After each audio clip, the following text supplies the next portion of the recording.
Ayan guys, mga idolo, dito tayo ngayon sa Riyadh, Saudi Arabia.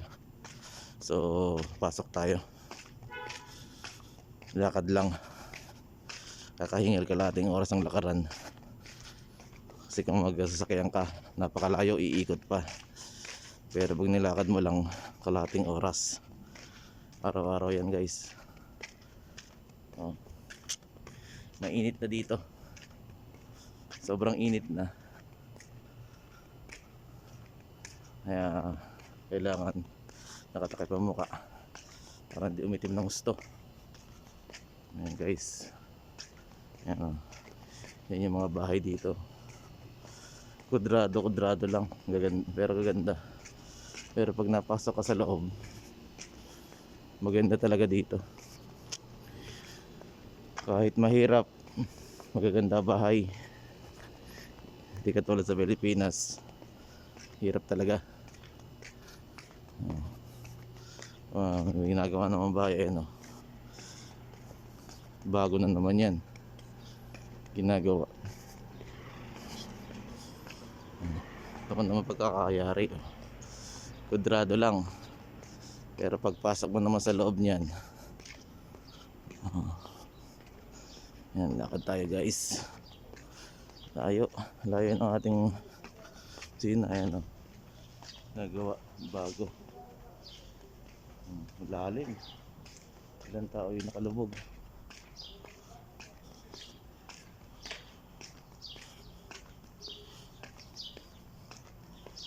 Pagod maglakad.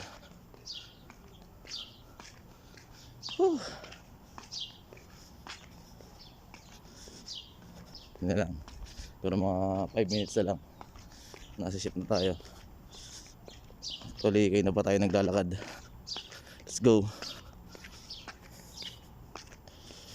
Layo. Saan na ba? Oh, ito na yung highway.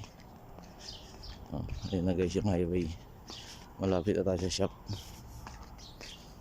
Ship natin, pagtawid mo ng highway na yan, yun na yung ship natin. Ay, may mga kalapati rin dito.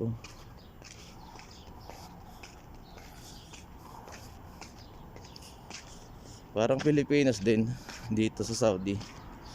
Ang mahirap lang dito yung init, yung klima, yung tag-init at taglamig. Ay, sobra. Pag taglamig, sobrang lamig. Pag tag-init, sobrang init. Huwag kang lalabas eh. May masusunog ka talaga. Ayan, malapit na tayo sa highway guys. Malapit na. Tayo yung opening. Wala tayong